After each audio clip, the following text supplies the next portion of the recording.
Let's Go Green, sponsored by EirGrid, managing and operating Ireland's electricity grid for a cleaner energy future. Check out airgrid.ie for more.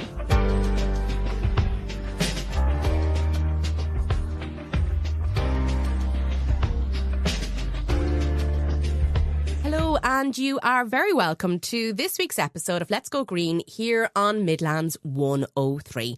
I hope you are safe and well as you tune into the show this week.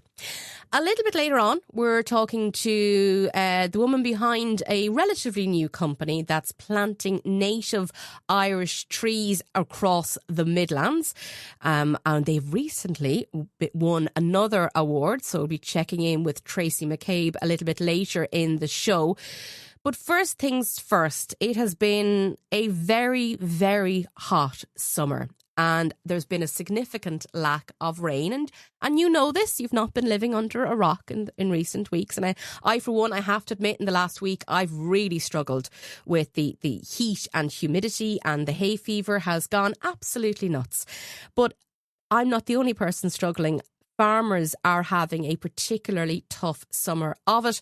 And of course, we need farmers to produce the food that we are putting on our tables each and every day. So to talk to us more about farming and how climate change is affecting the practice of farming, I'm joined by Alice Doyle, who is the Deputy President of the Irish Farmers Association. Alice, you're very welcome to the programme.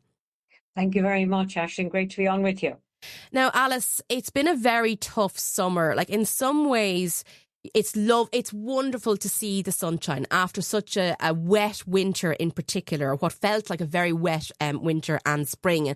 But this very long, dry and hot spell, it's made farming far more difficult. So for listeners who are not in farming, can you explain the challenges that have been posed over the past number of weeks? Yes, Aisling. Well, look, the current weather is fantastic for most people. And we get long, we have enough dark, wet, dreary days. Mm-hmm. So when we do get a bit of sunshine, most people really enjoy it. And we all have enjoyed a certain amount of it. The unfortunate part of it is, I suppose, that it becomes an issue is when we don't have enough rain for a long period of time. We all would like that nice soft rain, at night time and be dry in the day and let's have the sunshine. But unfortunately, from a farming point of view, we haven't had any rain or very little rain since the 19th of June. And that's a long time ago. The last day here in the south, I'm in Wexford here, not very far from the Midlands. And we had some rain on the last week in June, but it was very, very little and it was evaporated as fast as it fell. So the last substantial rain I think that we had was the 19th of June. And that has left us with a huge grass deficit.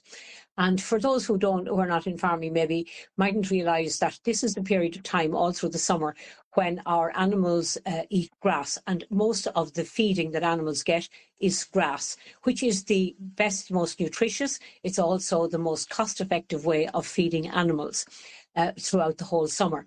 And unfortunately, because of the lack of rain, soil has dried up. There's no growth, and therefore, there is very little, if any, grass growth. And actually, I would say there is no grass growth for the last 5 to 6 weeks, which means now that we have what looks like a scorched earth, particularly around the southeast. And meaning that animals now all have to be fed from fodder that has been stored. That fodder was stored with the intention of using it during the winter. And most farmers have made provision for having extra buffers in order to feed, if we had a very long winter or a very late spring. And that's something we have learned to do over the last number of years, to create that buffer. But unfortunately, that buffer this year is being eaten at the earlier side of things. It's being eaten during the summer. So animals are being fed large quantities of silage that were stored for the back end of the year. I suppose the second big issue for farmers, it's not just livestock. We have potatoes. And again, all of us like our nice flowery potato. And potatoes are under severe pressure, again, because of lack of water, and they need a huge amount of water. And less than 40% of our horticulture and potato growers would have access to irrigation systems. And even if they did have access to an irrigation system, system. It's extremely costly to run and very time consuming.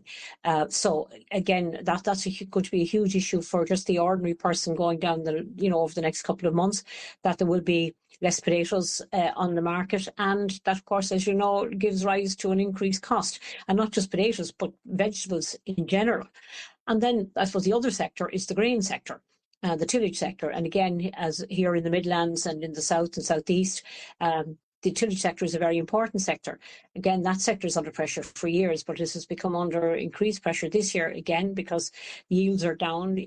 We say corn burned in this year rather than ripened, which means that the grain on the head of the corn was smaller, and therefore the yield is smaller, and therefore the return to the farmer is smaller. And it is all extremely, worrying for people at the present time when everybody knows the cost of living is going up. And the cost of doing business for farmers in particular has gone up dramatically over the last couple of years. Fertilizer cost is up.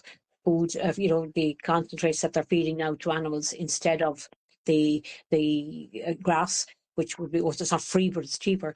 That's very costly. Electricity is very high, diesel, labour, all of that. So they're all the issues that are affecting farmers, I'm afraid. It sounds like a long scenario. And I suppose the last thing I would say is from a personal, not from me personally, but from a personal point of view for the farmers, is that it's putting a lot of stress psychologically on a lot of farmers, that they're having to work harder at a time when they should be getting a little bit easier, building up, that bit of energy for the winter time.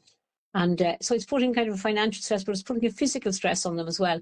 They can't leave the farms, because if a normal time you do your work early in the day, maybe again later in the evening, and you get a time in the middle of the day to get away, or you get somebody in to do it. But now, because feeding has to take place and you're concentrating on where you're going to put animals, what you're going to get for them, how you're going to get it, and how you're going to cost it, you don't get that breakaway. So it's having both a physical and a financial and a mental health, I suppose, pressure on a lot of people. And of course, then, like when you look at the livestock as well, like Irish sheep and cattle, they wouldn't be used to temperatures that we've had this summer because it isn't normal for us. So, like, how do you, when you're trying to get them out into a field because that's the natural environment for them, how do you mind them in conditions like this? Animals, animals adapt better than humans a lot of times to this kind of heat and hot weather. They're very good at finding shade. If you ever go out into a field at this time of the year, you'll find animals are very good at finding the shade, and they're stretched out, very comfortable. They quite like the heat once they have water. Water is more important than anything to both human or animal. But once animals have water, they're content, and naturally they have to have a feed supply as well. But they're not they don't get excited about a feed as much as they do about water. But if they have water, they will find shade. And particularly sheep, people will say, "Oh, sheep and the big woolly coat." Most sheep have been shorn since the end of April, May, June. So, and once they're shorn, it's like us going around in our swimsuit. Or our shorts and t-shirt. They're quite happy. It doesn't affect them near as much. But again, the most important thing there is keeping a very close eye that their water supply is constant, that ballcocks don't get stuck in water troughs and water doesn't come to the trough, or that animals for some reason don't get access to it. That's the most important thing from an animal point of view. But they adapt extremely well to it. They don't show pressure. As I said, they're clever about going for the shade. We'll sit out in the hot sun and get. They're quite clever about moving into the shade, and they don't stress themselves. They don't run around and go mad in the heat. They lie down. They do like the Spanish. They take siestas. Yes, and of course we would feel, perhaps some of us might feel a bit guilty for spending time indoors during a sunny day when, we might not get it for another year or that. But now you mentioned, you laid it all out there for us really clearly. And, this conversation around, in Ireland at least, around farming and climate change, over the years it's very much been, and the media has a role to play here as well, but it's been very much an us and them conversation. But at the end of the day, we need farmers to mind the land, but also to produce food.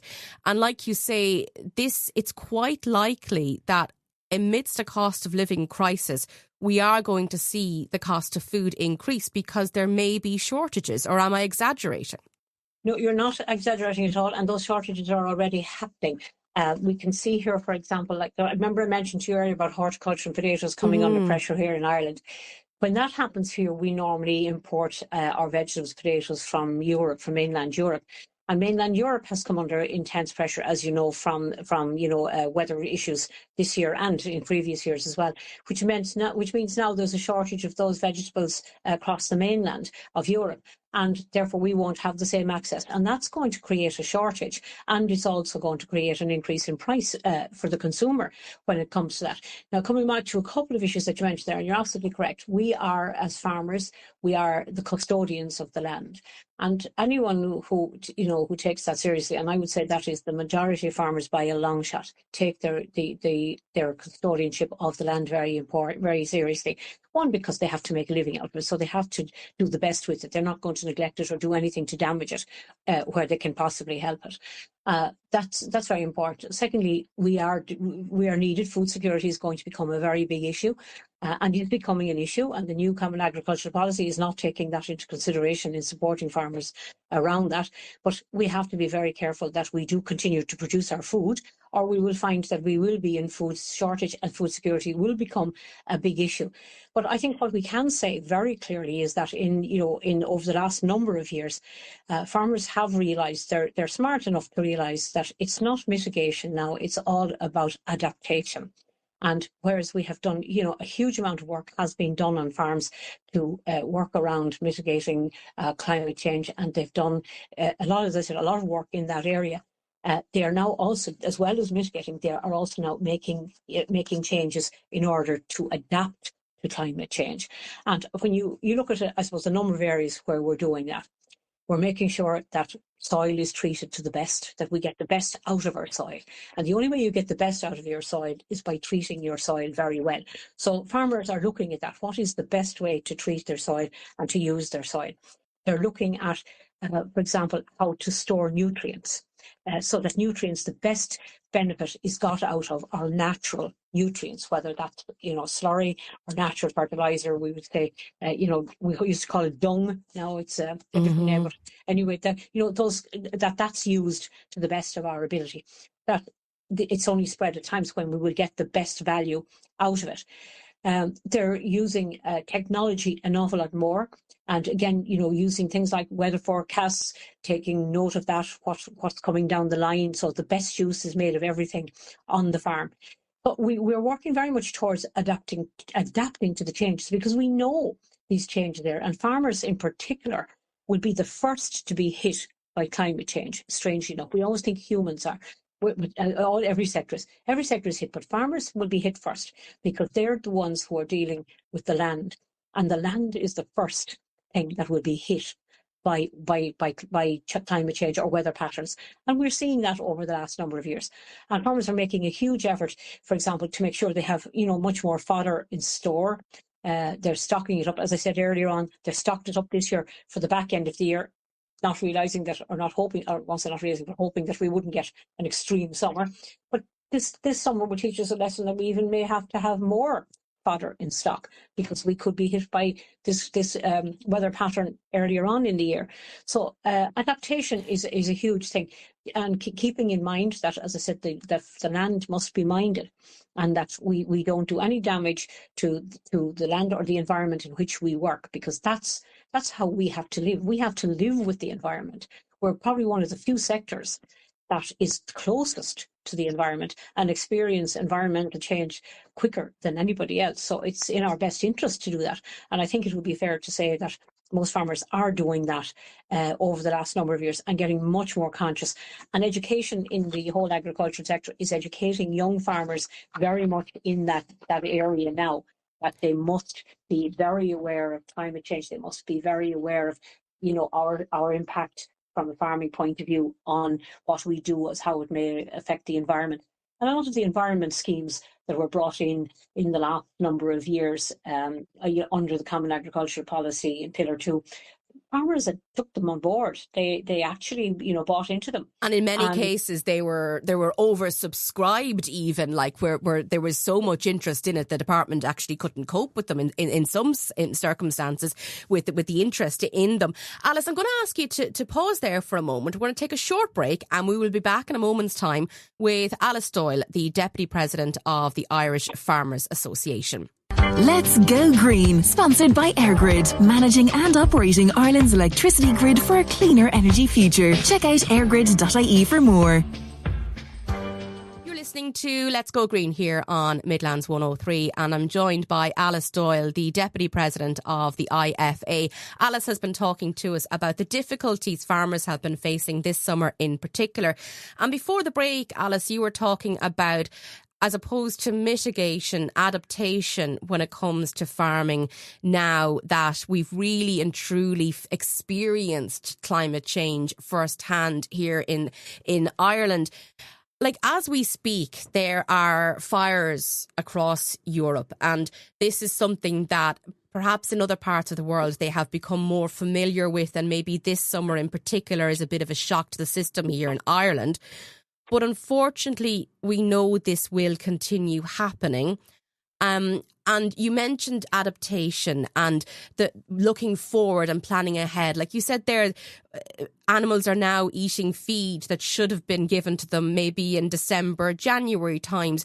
Like, is it possible for farmers to get more stocks of fodder, even more than they did this year, to protect against a similar experience this time next year?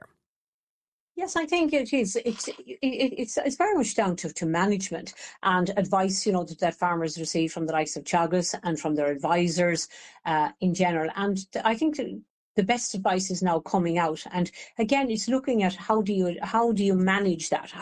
It's a lot of it comes down to management of resources. We've only a finite amount of resources, on our land. That's what we have. But we have to make the best of that, as I said, protecting our environment, protecting our land, but at the same time maximising the use of what we can get from it. And I think there's a lot of developments taking place in that. I mentioned to you earlier in our programme that, there's a lot around technology, around scientific developments, around how to best maximise this. And yes, I do think it can be done. It's very much around management. It's around adapting best practices and developing newer practices that will come on stream. And like the likes of Teagasc, who would be a scientific body, who that is part of their remit, is to research all of this. And there's a lot of research being done on all of this. So there's that. And then there is, I suppose farmers will also have to provide financially for where they may have to buy in extra fodder. And like we have, for example, in Ireland, we have, as mentioned to you earlier, we have a grain sector which is almost on its knees because it's very hard to make a living out of it. But they have, there's a lot of Irish grain there that could be included, for feeding. And a lot of farmers, I think, will start, sourcing that from source. They will buy it farmer to farmer rather than having to go through merchants to buy it. Like, these are things that can be done. That will make sure that we have fodder banks. And Alice, what then about, like, we're also seeing vegetable growers going out of business across the island as well. And there is, when we look at the amount of food that we're importing into Ireland at the same time as farmers are struggling to make an income, how do we balance all of that out? Like, do we need to maybe start producing different types of food here in Ireland now that the climate has changed? There will be a certain element of that, because we do know, like, the certain parts of, certain parts of Spain, say the south of Spain, which would have produced an awful lot of the vegetables that we would have imported because their climate was that bit warmer. And they could do it. Now they've gone to the extreme level of that their heat level is so high now that they can't do that. Like, if our level of heat increases here, we can possibly adapt to some of that vegetable growing that they would have done then. So it's a matter of being flexible, looking around, because with climate change is affecting not just Ireland, it affects everywhere. So we will see other parts of Europe that supply us and other parts of the world that supply us are being affected adversely by weather and patterns and climate change. And if that happens, basically what it means is we may have to be very clever and move around and watch, are we in a better position to grow something now that we wouldn't have been able to grow because of our climate or our weather patterns in 20, 30, 40, 50 years ago.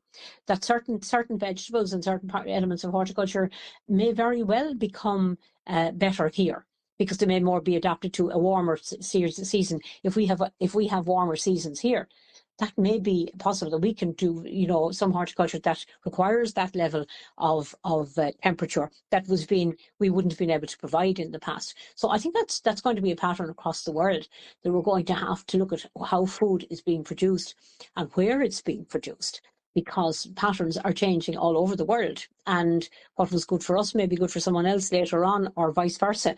So I do think it can be done, but it will require, very sensible policies all around agriculture across the world to do this, because as we said earlier, food security will become a big issue if it doesn't.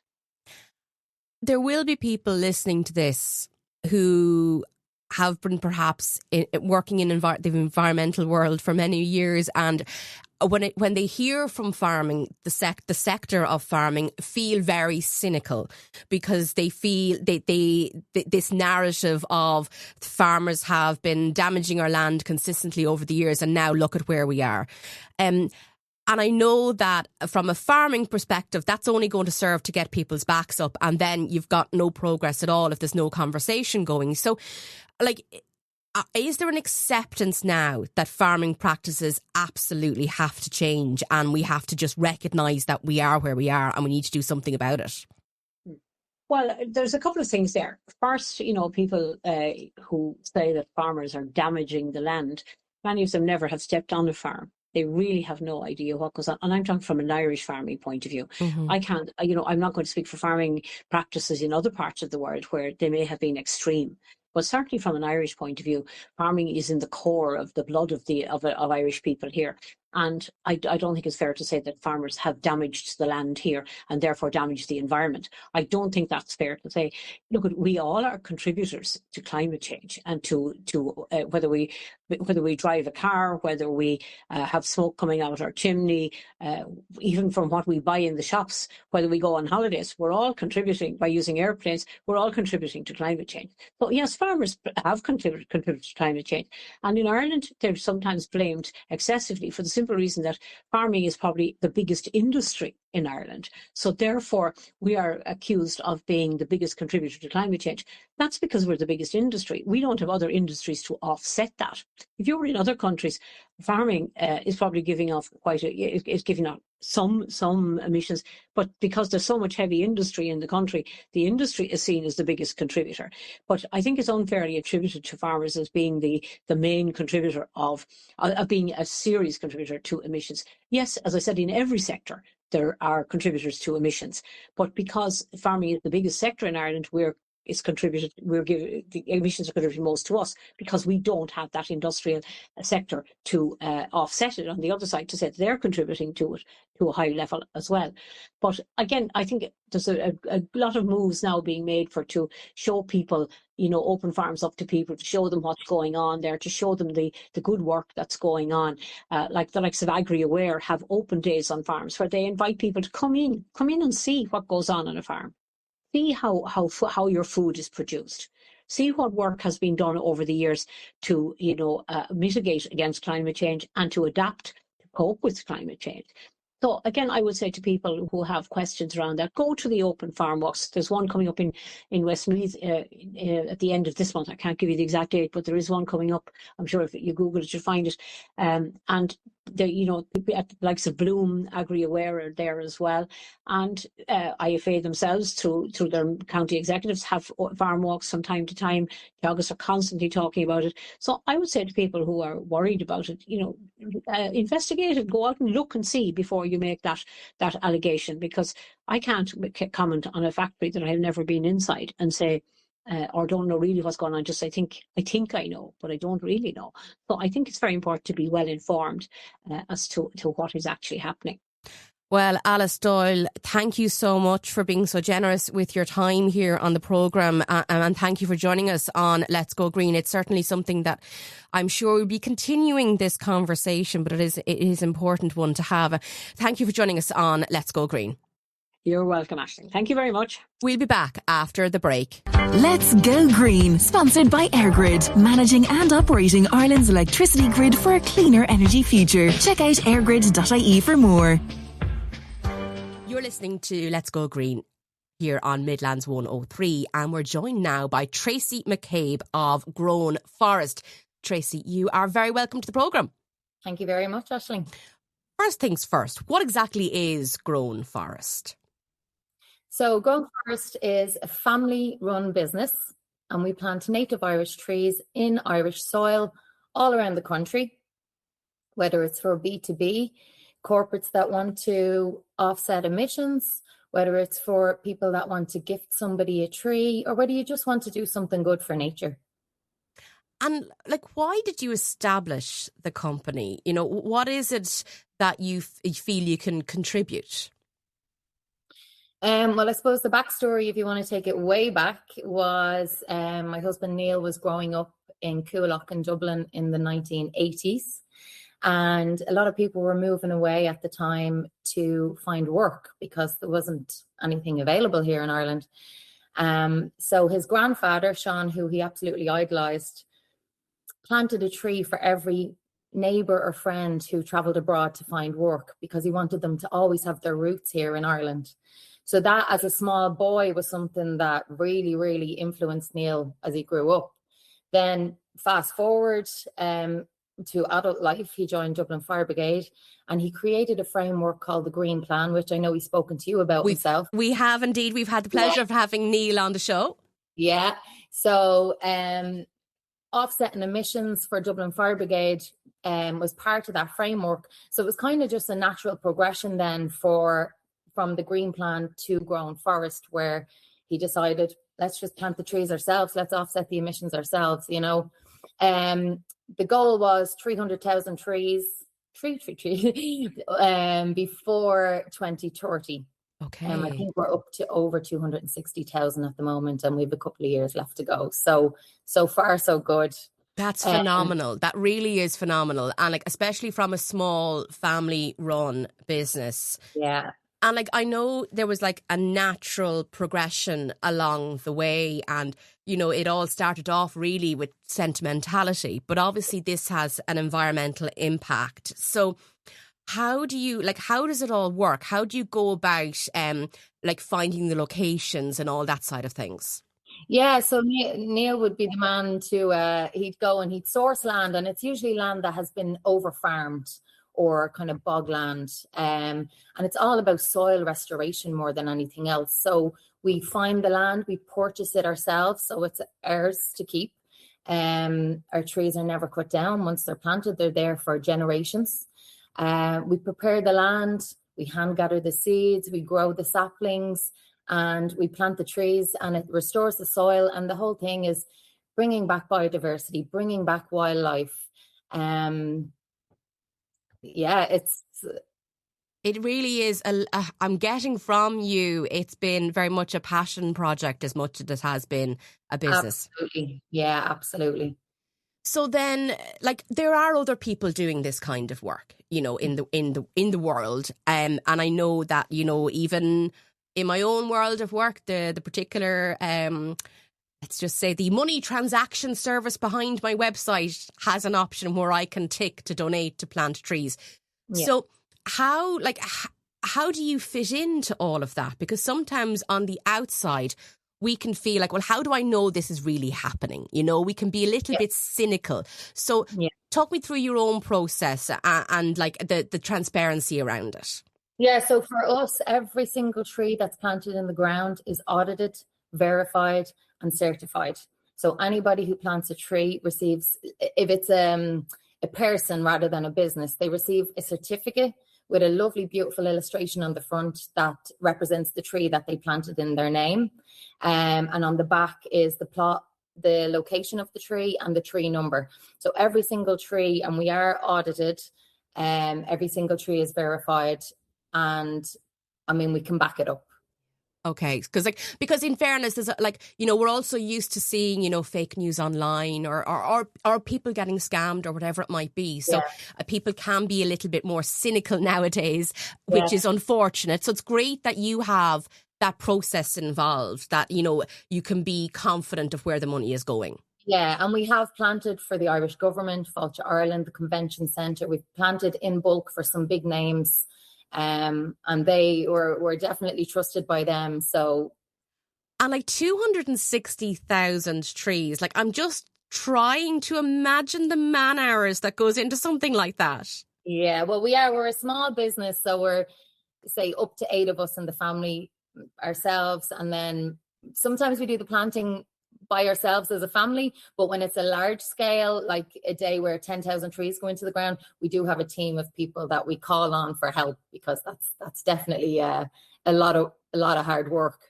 So yeah, we have people that we call on to help for the bigger planting days, but some days it's just myself, Neil, and the tree boys, and we'll do a few hundred trees ourselves in a day. So it's great as well. You're not just stuck at a desk doing admin all day. You're getting out in nature. And we'd all actually, on Tuesday this week, we had a corporate planting day. So we invited some of our planting partners, some businesses that plant with us, down to the land, because they want to get stuck in themselves and they want to see it in action, and they want to get their fingers into the soil and their nails dirty. And they have such a sense of pride about them when they actually get to do it themselves. So we had a fantastic day this week, and the weather was shining. It was almost too warm for the hard work. That when they realized what was actually involved, I think they respected it even more. Yeah, and fair play doing it in the heat that we've had in the last couple of days, because I know I've been struggling with it. So fair play to be planting trees doing it as well. Now, look, these trees, you're planting saplings, and they will take years and years to mature. What's the reaction been like to, maybe a community that you've gone into and that land was over-farmed or underutilised? What kind of support are you getting from the community around it? So we have, at the moment, we're planting just outside of Ballymahan in Longford. We've a large patch of land there. We do have a nature reserve in Wicklow, and we've plots of land all over Ireland. But the guys in Ballymahan, they're so welcoming and so supportive of what we're doing. We'd often go down and plant, and we might stay in one of the local B&Bs and a lot of people, Neil is also very chatty, so a lot of people will know his name. He'll make sure to introduce himself, and he's really, really, I think we're going to have to move to Longford if he has his way, because he's really taken by it and by the people there. And they're very supportive of what we do. So then, Tracy, how do you mind them going forward now? Because like you say, once they're planted, and the intention is that you're going to leave them grow and it will be a fully fledged forest. But what do you have to do? Because, climate change, weather events, things do happen. Wildlife even can interrupt and maybe, get at a sapling when it's a little bit too weak to stand up to it. So what do you have to do then to maintain these places? Yeah, we'll always make sure they're grown to a certain height before we plant them, so they've more chance of surviving. And we do have a team of growers as well that help us out. But it's all just maintenance. We'd be on the land on a regular basis, and we'd go around and we'd check and we'd maintain and we'd, fix things up. But like I said, our land is protected. It's bought. It's ours. So as much as we need toilet paper and A4 pages and stuff, that's not what we're about. Where we want the native trees in the ground, and they'll grow for generations. We could fill a field, lock a gate and walk away and never do anything about it again. And the trees will do everything themselves. That's nature. Nature will take over once it's given a chance, So, maintenance, a bit of maintenance work, and check in every now and then. But Neil has created a planting system it's perfect. It's going to do exactly what we need it to do, Now, you were successful in the last couple of days. You've received an award. Tell us about it. Yeah, so we were contacted by the Prestige Awards to tell us that we had been nominated, which thank you, whoever nominated us. And then they asked us just to fill in some, a questionnaire, some paperwork. We needed to obviously give the details of the business, verify what it is that we do. And then yesterday I received a phone call to say that the judges had picked us as the winners of the Environmental Sustainability Foundation of the Year, which is fantastic. We're absolutely delighted with that. It's we haven't really entered Growing Forest into many awards. We did win, we are also partners of Guaranteed Irish. So we did win the Startup Business of the Year back in 2022 at the Guaranteed Irish Awards. So this is kind of, I think this is the next one since then. But yeah, so the way the judges do it, I think they visit our website, they look at testimonials and reviews, they go through our questionnaire, they make sure everything is legit, everything that we're doing is real and authentic, and they seem to be really, really impressed. So we're more than happy to take that award, absolutely. What does it, because essentially, you, like you said, you're a small business, family run, yes, you were successful a couple of years back in the Guaranteed Irish Awards, but getting this kind of recognition, what does it mean to you? Yeah, absolutely. Any kind of acknowledgement for the work. I mean, there's blood, sweat and tears have gone into this. The guys during the week will tell you, and it's such a labour of love. It's such a passion. It's to be recognised, to be acknowledged and to be awarded for what we're doing is just, it's really, really special, and hopefully things like carrying the Guaranteed Irish logo, carrying the Prestige Award banner for the next year, hopefully that will stand to us when it comes to when people are looking, well, who are we going to go with? Are we going to go with maybe a slightly cheaper option for planting trees? Maybe those trees will be pulled up in a year or two by the farmer. Or are we going to go with somebody that can guarantee the work that's being done is legit, so yeah, no, we're absolutely delighted. Now, people listening to this, they might be interested in maybe supporting what you do or finding out more about you. So where's the best place to find out more? Yeah, so our website is www.growingforest.ie. You can contact us through that, whether you're a business looking to work with us. We have a retail section. We sell a few little bits to go with your trees as well if you want. Again, everybody that purchases a tree receives a certificate. And just to say to you, I think this is a great part of the story. We do also offer frames for the certificates, and even down to the frames, they are reclaimed floorboards from the Rainbow Rooms, or the Rainbow Ballroom of Romance, I think it was called, in County Leitrim. Van Morrison, all the musicians when they came. There may have been a few documentaries made about that particular place. Yeah. So they were actually redoing the floor, and when they took up all the floorboards, they contacted us and asked if we wanted to take them. So we teamed up with a company in Tipperary, and they actually have made frames out of the old dance floorboards, and they're absolutely stunning. Like, some of them have little scuff marks still on them, little stiletto heels that maybe your grandmother danced with your granddad for the first time, and so even down to the frames, I love that little piece of the story. Everything is sustainable, everything is reused, recycled. So yeah, sorry, gone off topic. No, that's fabulous. .ie, and you can contact us there, like I said, if you're a business, or if you want to buy a tree for somebody for Christmas or for a birthday or a wedding, a memorial tree.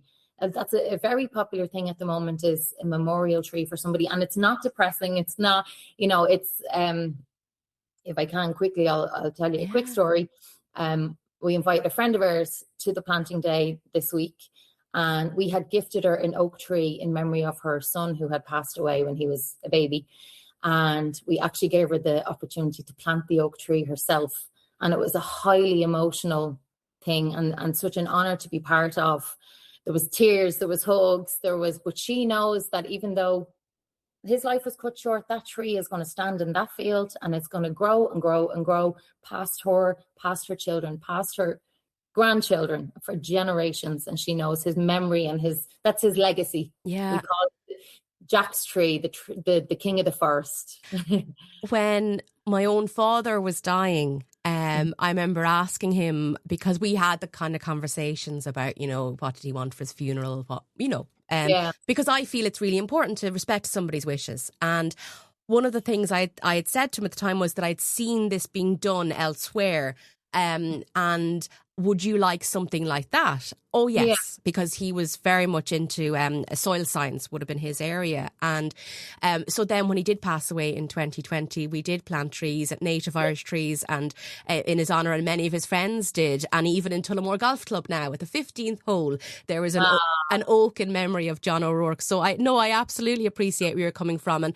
And I even got to visit that particular tree during the week because I was down for another a visit. And, you know, it is lovely to have that connection, something really tangible to somebody who has passed on. And it really is a wonderful thing that you're doing. And it's brilliant to see you guys being recognised in the work that you do. And best of luck going forward. So grownforest.ie is the place to find out more.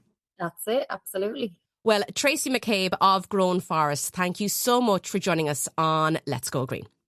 Thank you, Aisling. Nice to talk to you. We'll be back after the break. Let's Go Green, sponsored by EirGrid, managing and operating Ireland's electricity grid for a cleaner energy future. Check out airgrid.ie for more.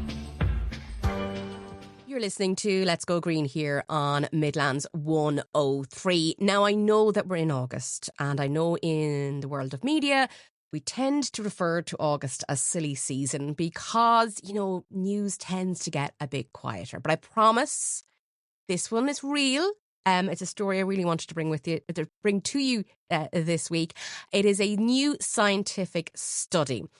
And if you are a dog lover, you may be under the belief that your dog understands you, that your dog knows when you maybe are upset about something or when they're in trouble, when they've done something they shouldn't have done. Well, apparently, it's not been in our heads all this time. According to a new study published in the Cell Press journal iScience, dogs are exceptionally skilled at reading human emotions and deciphering between a smile and tears and frowns and anger and laughter. They did this study by putting dogs into effectively an MRI scanner and then showed them pictures of human faces expressing different emotions. So they were shown pictures of humans expressing happiness, anger, fear, and sadness. And it turns out that depending on the emotion the dog sees on the photograph or the person's face, a different part of their brain is activated. Now, I find this all entirely fascinating. I am a dog lover. I am I might as well say it, I'm the funder of a Jack Russell rescue. And I say it that because she's the most expensive investment I've ever made, between trips to the vet and whatnot. But they, I'm absolutely convinced that any dog I've ever known has had some level of understanding of what I was saying to them or what the mood of the room was at the time. So the scientists have said that by studying the brains of dogs, they can understand what adaptations have developed to support their social and emotional understanding of humans. And you see, that's the thing. When we talk about evolution, we talk about human evolution. We forget that animals have evolved and adapted over the years as well, and dogs as well. So they focused in on 8 particular dogs. They viewed pictures of unfamiliar people, so that was really important, showing either happy or neutral expressions. And when the dogs saw a happy face, activity increased in the temporal cortex and caudate nucleus in the brain. Those particular parts of the brain are associated with high-level cognitive processing and reward, respectively.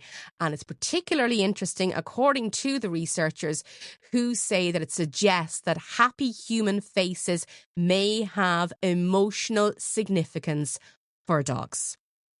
And it was one of my favourite stories of the past couple of days. And it does make me look at my own dog, Juno, in a different light.